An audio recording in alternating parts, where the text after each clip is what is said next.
الحمد لله نحمده ونستعينه ونستغفره ونؤمن به ونتوكل عليه ونعوذ بالله من شرور أنفسنا ومن سيئات أعمالنا من يهده الله فلا مضل له ومن يضلله فلا هادي له وأشهد أن لا إله إلا الله وحده لا شريك له وأشهد أن محمدًا عبده ورسوله أرسله بالحق بشيرًا ونذيرًا وداعيًا إلى الله بإذنه وسراجًا منيرًا أما بعد فقد قال الله تبارك وتعالى في كلامه المجيد وفرقانه الحميد أعوذ بالله من الشيطان الرجيم كتب عليكم الصيام كما كتب على الذين من قبلكم لعلكم تتقون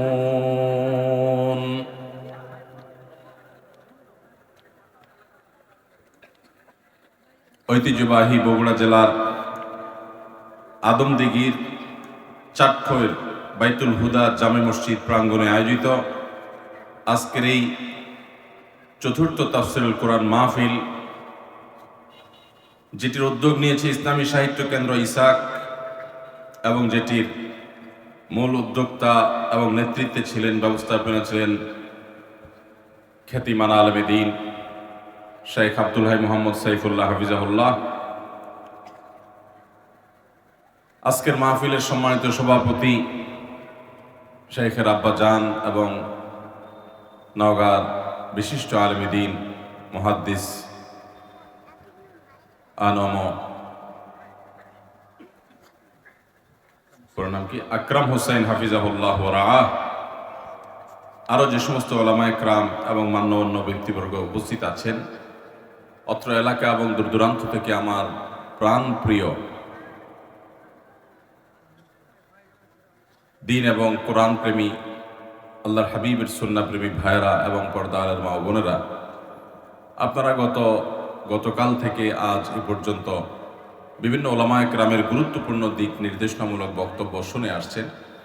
আল্লাহ সুবহানাহু ওয়া তাআলা উপকারী যে সমস্ত কথা আমরা শুনলাম জানলাম, সেগুলো অনুযায়ী আমাদের সবাইকে আমলের তৌফিক দান করুন।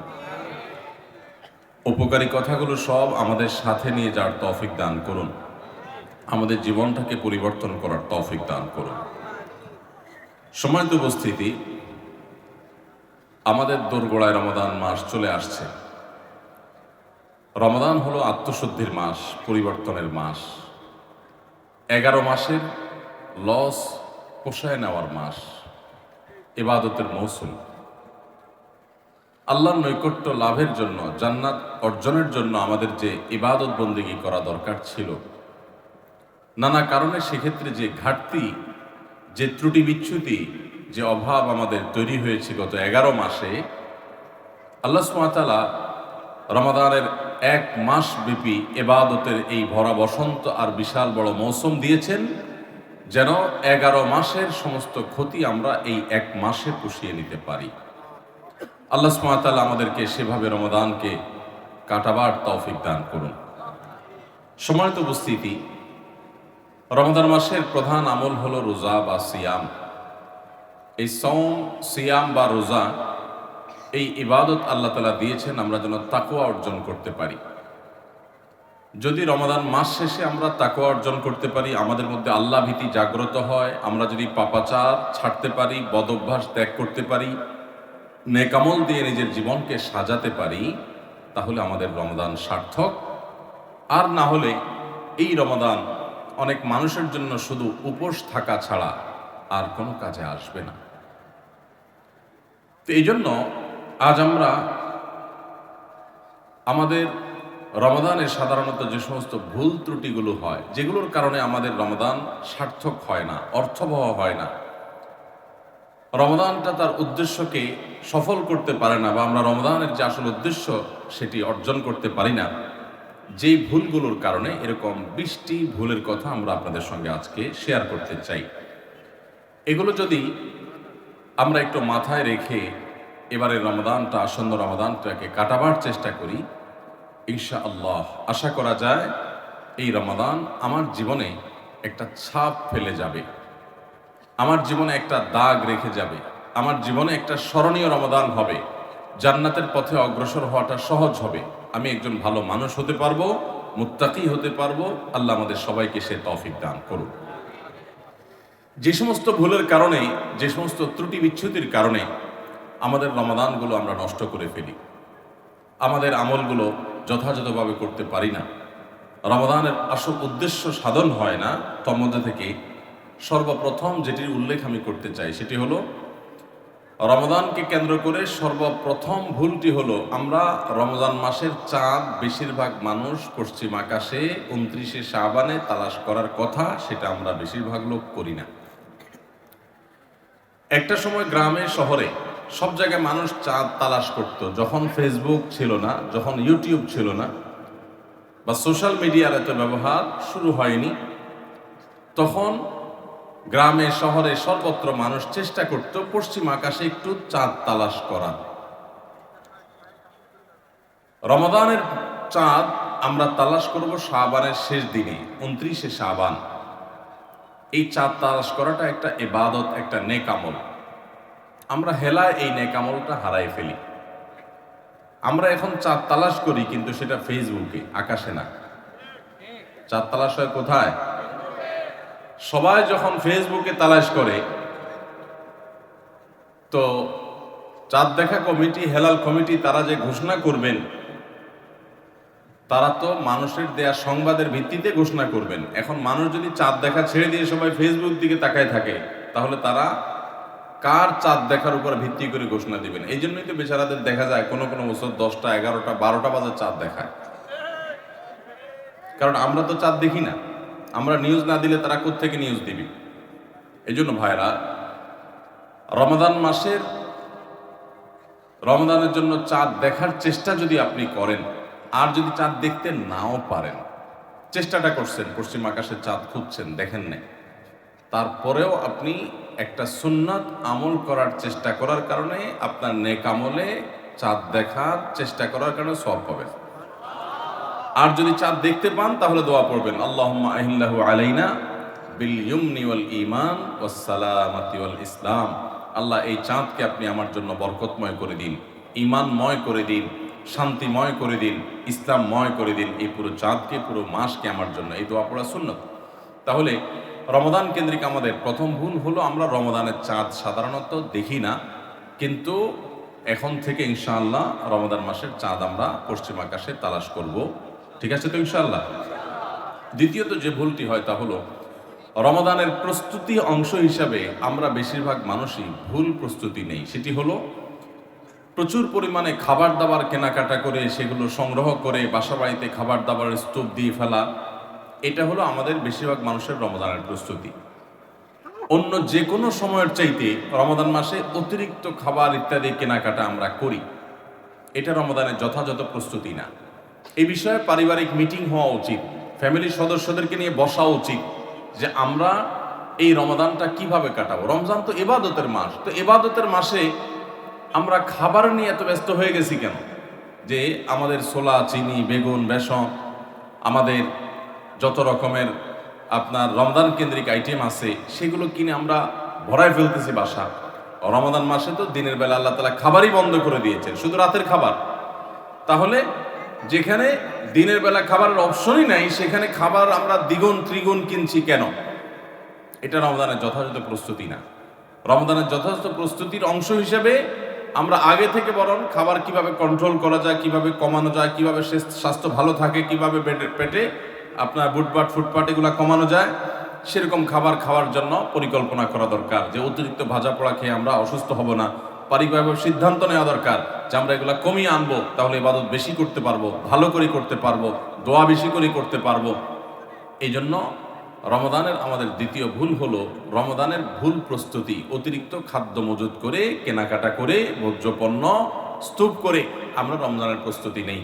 এই জায়গাটা থেকে আমাদের সরে আসতে হবে। যদি অর্থবহ রমাদান কাটাতে হয়, এই ভুলটা সংশোধন করতে হবে। নাম্বার 3, অনেক বাবা মা আছেন তাদের যে সমস্ত বাচ্চারা একটু কষ্ট করলেও রোজা রাখতে পারে সেই সমস্ত বাচ্চাদেরকে অনেক বাবা মা নিজেরা রোজা রাখতে দেন না। স্কুলের অভিযোগ দিয়ে মাদ্রাসা খোলা সে অভিযোগ তুলে, তাদের পরীক্ষা চলছে সে অজুহাত তুলে, নানা অজুহাত তুলে আজকাল দেখা যায় 8-10 বছর 12 বছরের বাচ্চারা রোজা রাখতে গেলে অনেক মা বাপ নিষেধ করেন। আমরা আমাদের ছেলেবেলায় দেখেছি, আমাদের চেয়ে যারা বড় সে আর বড় মুরব্বী মানুষ আছেন আপনারা আরো বেশি দেখেছেন, যে আগে বাবা মা ছোট ছোট বাচ্চারা রোজা রাখতে চাইলে তাদেরকে উৎসাহ দিতেন, তাদেরকে অনুপ্রেরণা দিতেন, আগ্রহ জাগ্রত করতেন তাদের মধ্যে, তাদেরকে সাহস দিতেন যে হ্যাঁ হিম্মত করতে হয়। এখন বেশিরভাগ বাবা মা তাদের সন্তানদেরকে রোজা রাখতে উৎসাহিত করে না, বরং বাচ্চারা রোজা রাখতে গেলে তারা বলে না রাখার দরকার না, তুমি ভেঙে ফেলো। মনে রাখবেন, সাহাবায়ে কেরামের একটি কমন আমল ছিল, তারা রমজান মাসের রোজা তো বটেই, এমনকি আশুরার রোজা এগুলো পর্যন্ত, নফল রোজা পর্যন্ত তারা তো রাখতেন, তাদের বাচ্চাদেরকে রাখাতেন এবং বিভিন্ন রকমের খেলনা ইত্যাদি দিয়ে বাচ্চাদেরকে ভোলানোর চেষ্টা করতেন। সেই সাহাবীরা যাদেরকে তাদের মা বাবারা শৈশবে কৈশোরে রোজা রাখার ব্যাপারে উৎসাহ দিয়েছেন, প্রেরণা দিয়েছেন, শিক্ষা দিয়েছেন, সাহস জুগিয়েছেন, তারাই কিন্তু বিশ্বটা জয় করেছে। কারণ কষ্ট করা শিখেছে, কষ্ট সহিষ্ণু হয়েছেন, ধৈর্য ধারণ করা শিখেছেন। রোজা রাখা মানে সংযম, এই সংযম শিখেছেন। ক্ষুধা হবে, খাবারও সামনে থাকবে, কিন্তু খাওয়া যাবে না। এই যে সংবরণ, এই যে সংযম, এই যে ধৈর্য, এই যে সহনশীলতা, এটার চর্চা করা যখন মা বাপরা শিখিয়েছেন, সেই সাহাবীদের সন্তানরাই কিন্তু অর্ধ পৃথিবী জয় করে ছেড়েছেন। আর আজকে আমাদের সন্তানদেরকে আমরা রোজা রাখাই না কেন? আমাদের মায়া হয়, ছেলেটার মুখটা ফ্যাকাশে হয়ে যাবে, মেয়েটার মুখটা শুকায় যাবে, আমার কাছে ভালো লাগবে না। আমি সবসময় বলার চেষ্টা করি, দেখুন আমাদের সন্তানদেরকে ভোগ শেখাবার প্রয়োজন নাই, ভোগ এটা শেখানোর দরকার হয় না। ভোগ করতে সবাই পারে, এটার জন্য যোগ্যতা লাগে না। ত্যাগ সবাই পারে না, ত্যাগটা শেখাইতে হয়। আপনার ছেলে মেয়েকে খাওয়া পড়ায় মোটা তাজা করবেন, এটার জন্য কোনো যোগ্যতার দরকার নাই। এটা গরু ছাগল পশু পাখি প্রাণী তারাও পারে, মানুষ তো পরের কথা। খাইতে কে না পারে? সবাই পারে। কিন্তু খাবার আছে, তবু আমি আল্লাহর নির্দেশে নিজেকে সংবরণ করব। একটা নির্দিষ্ট সময় সূর্য ডোবার আগ পর্যন্ত আমি খাবো না। এই যে ধৈর্য, এই যে সহনশীলতা, এই যে আত্মনিয়ন্ত্রণ, এই যে কন্ট্রোল, এই জিনিসটা আপনার বাচ্চার জীবনে অনেক গুরুত্বপূর্ণ একটা ব্যাপার। এটা তার জন্য অনেক বেশি জরুরি, তার কারণ তার সারা জীবন সামনে পড়ে আছে। তার জীবনে যা চাইবে সে সবকিছু পাবে না, বহু কিছু তার চাওয়ার সাথে পাওয়ার মিল থাকবে না। তার জীবনে অনেক সংগ্রাম করতে হবে, অনেক ইচ্ছা বিরুদ্ধ বিষয় তার সামনে এসে দাঁড়াবে। তখন সে সংযমী হতে পারবে, আত্মনিয়ন্ত্রণ করতে পারবে, ধৈর্য ধারণ করা শিখতে পারবে। আপনি যদি তাকে রোজা শিখান, আপনি তাকে যদি সওম শিখান, আপনি যদি তাকে বিরত থাকা শিখান, আপনি যদি তাকে সংযমের এই ইবাদত শিখান, আর যদি শুধুমাত্র ভোগ শিখান, বাচ্চা মুখ দিয়ে বাইর করলো আর আপনি অস্থির হয়ে গেছেন তাকে দেওয়ার জন্য, চোখ দিয়ে কোনো দিকে তাকাইলে সেটা কেনার জন্য আপনি পাগল পড়া হয়ে গেছেন, এমনকি হালাল হারাম পর্যন্ত বাজ বিচার করছেন না। বাচ্চা যা চাচ্ছে তা দিচ্ছেন, যা চাচ্ছে না তাও দিচ্ছেন। এই যে ভোগবাদের ভিতরে নিজেও হাবুডুবু খাচ্ছেন, বাচ্চাকেও হাবুডুবু খাওয়াচ্ছেন, এর মাধ্যমে আপনার বাচ্চা কখনো যোগ্য মানুষ হবে না। আপনার বাচ্চা আর যা হোক, বিশ্বজয়ী সাহাবায়ে কেরামের সেই অনুসরণকারী বাচ্চা হতে পারবে না। তাদেরকে যদি আপনি সংগ্রাম শেখাতে চান, ভোর রাতে ঘুম থেকে জাগতে শেখান, ভোর রাতে উঠতে শিখান, আরামের ঘুম ছাড়া শেখান, আরামের কম্বল ত্যাগ করা শিখান। খাবার সামনে আছে, পানীয় সামনে আছে, ক্ষুধাও আছে, তৃষ্ণাও আছে, তারপরও সে খাবে না, এই সংযম শিখান। এরা দেখবেন পৃথিবীর নানা বাধার পাহাড় তারা ডিঙাতে শিখবে, নানা বাধার প্রাচীর তারা ডিঙাতে শিখবে, অতিক্রম করতে শিখবে। গোটা ইসলামটা আমাদেরকে কন্ট্রোল শিখায়। ভোগবাদী পৃথিবী আমাদেরকে শুধুমাত্র ভোগের উন্মাদনায় মাতাল হতে শিখায়, ইসলাম কন্ট্রোল করতে শিখায়। ভোগের উন্মাদনায় যখন মাতাল হয়ে যায় মানুষ, তখন তার দ্বারা পৃথিবীতে বড় কোনো কাজ করা সম্ভবপর হয় না। আজ গোটা পৃথিবীতে আমরা মুসলমানরা যেসব কারণে পিছিয়ে আছি, তার মধ্যে থেকে একটা হলো এটা যে আমরা ভোগবাদের হাবুডুবু খাচ্ছি। আমরা ইসলামের যে নিয়ন্ত্রণ, আত্মনিয়ন্ত্রণ করার চর্চা এবং এর ট্রেনিং, এর প্রশিক্ষণ পাওয়ার কথা, সেটা আমরা নিচ্ছি না। রমাদান উপলক্ষে আমাদের বড় ভুল হলো যে আমরা নিজেরাও সিয়াম কি বলে সেটা বুঝার চেষ্টা করি না। রোজা কিন্তু আমাদের সাথে কথা বলে। রোজা বলে, দেখো তুমি রোজা রেখে তুমি পান করছো না, তোমার তৃষ্ণা আছে, রুমে কেউ নাই, ফ্রিজে ঠান্ডা পানি আছে, চাইলেই খাইতে পারো, কিন্তু তুমি খাচ্ছ না। তোমার ঘরে কেউ নেই, পেটে ক্ষুধা আছে, আবার হাতের কাছে খাবারও আছে, তারপর তুমি খাচ্ছ না কেন? আল্লাহ নিষেধ করেছেন সেজন্য। তো এখান থেকে শিক্ষা গ্রহণ করে তোমার সামগ্রিক জীবনে আল্লাহর সমস্ত নিষিদ্ধ বিষয় থেকে বেঁচে থাকার যে ট্রেনিং এবং চর্চা, সেটা তুমি গ্রহণ করবা, এই কথাই রোজা আমাদেরকে প্রতিনিয়ত বলে। তো এই জন্য রমাদান কেন্দ্রিক আমাদের একটা বড় ভুল হলো, এই রোজার বার্তাটা আমরা নিজেরাও গ্রহণ করতে পারি না। আমাদের শিশুরা, বিশেষ করে যারা রোজা রাখার উপযোগী হয়, আমি 2 বছর 3 বছরের শিশুকে তো রোজা রাখার কথা বলি না, ইসলামও সে কথা বলে না, কিন্তু আপনার বাচ্চা যখন 8-10 বছর বয়স হয়ে যায়, যখন থেকে 7-8 বছর পার হয়ে যাওয়ার পর সে রোজা রাখতে শিখে, একদিন হয়তো সে জোহর পর্যন্ত রাখবে, এরপর ভেঙে ফেলবে, কোনো গুনাহ হবে না। আরেকদিন হয়তো সে আরেক ঘন্টা বেশি রাখবে, আরেকদিন হয়তো আসর পর্যন্ত রেখে ভাঙার মতো অবস্থা তৈরি হবে, প্রয়োজনে ভেঙে ফেলবে, এরপর আস্তে আস্তে সে রোজা রাখা শিখবে। এই বাচ্চা যে কষ্ট করা শিখে, যে ধৈর্য ধরা শিখে, যে ক্ষুধার কষ্ট এটা নিয়ন্ত্রণ এটা বোঝে, সেই বাচ্চা অনেক বড় কিছু করতে পারবে, তার দ্বারা ভালো কিছু হবে। তো আমাদের বাচ্চাদেরকে রোজা রাখতে চাইলে তাদেরকে আমরা আরো বেশি উৎসাহ দেব, অনুপ্রেরণা দেব, সাহস দেব, তাদেরকে ভুলানোর চেষ্টা করব, এরা ইনশাআল্লাহ খাঁটি মুসলমান হতে পারবে, যোগ্য মানুষ হতে পারবে।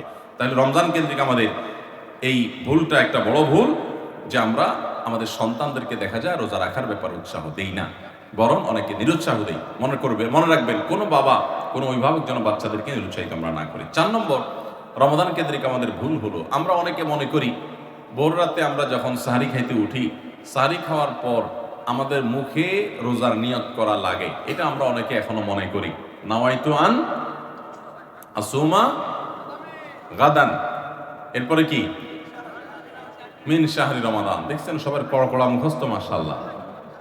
হ্যাঁ, মাসনুন দোয়ার কথা যদি জিজ্ঞাসা করি তাহলে অনেকেই বলতে পারবেন না, কিন্তু যে দোয়ার কোনো ভিত্তি কোরআন হাদিসে কোথাও নাই, ওইটা সবার মুখস্থ, নকলটা সবার মুখস্থ, আসলটার খবর নাই।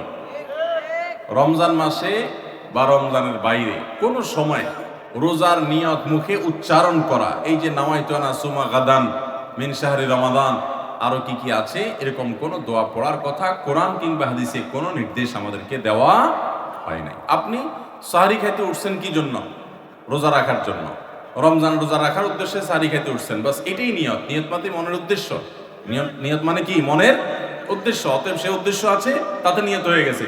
মুখের নিয়ত করাটাকে যারা জরুরি বা আবশ্যক মনে করেন, তারা অবশ্যই ভুলের মধ্যে আছেন, এবং এটাকে জরুরি আবশ্যক মানার কারণে বেদাত হতে পারে, বরং গুনাহ হতে পারে। রমাদান কেন্দ্রিক একটা ছোট ভুল বলা যেতে পারে যে এই মুখে নাওয়াইতু আন আসুমা দোয়া পড়াটাকে আমরা জরুরি মনে করি। অনেক ক্যালেন্ডার ইত্যাদি দেখবেন, এরকম রমজানের ক্যালেন্ডার, ইফতার সাহরির ক্যালেন্ডার, ওখানে দেখবেন এরকম দোয়া দেওয়া আছে। এই দোয়ার কোনো ভিত্তি কোরআন অথবা হাদিসে নাই। নকল জিনিস বোঝার একটা সহজ পদ্ধতি বলি, এই যে দোয়া আছে নাওয়াইতু আন আসুমা গাদান, এই দোয়ার শেষে হাদিসের কিতাবের নাম, বইয়ের নাম, হাদিস নম্বর, কোনো রেফারেন্স দেখবেন না। বুঝতে পেরেছেন? এটা হলো মেড ইন জিনজিরা জিনিস আইটেম যেরকম দেখেন না, ওই রকম। তো এই জন্য এটাকে একটা আমরা ছোট ভুল বলতে পারি রমাদান কেন্দ্রিক, যে আমরা মুখে নিয়ত করাকে অনেক আবশ্যক মনে করি। 5 নম্বর রমাদান কেন্দ্রিক আমাদের ভুল হলো, আমরা বেশিরভাগ মানুষ, শতকরা হয়তো 90%-এরও বেশি মানুষ, আমরা যারা রোজা রাখি, আমরা শুধুমাত্র পেটের রোজা করি। রোজাটা শুধু পেটের না ভাই, রোজাটা পুরো বডির, রোজাটা পুরো শরীরের, মাথা থেকে পা পর্যন্ত শরীরের প্রত্যেকটা অঙ্গের রোজা আছে। আমরা শুধু পান বা আহার থেকে, যৌনাচার থেকে বিরত থাকাটাকে রোজা মনে করি।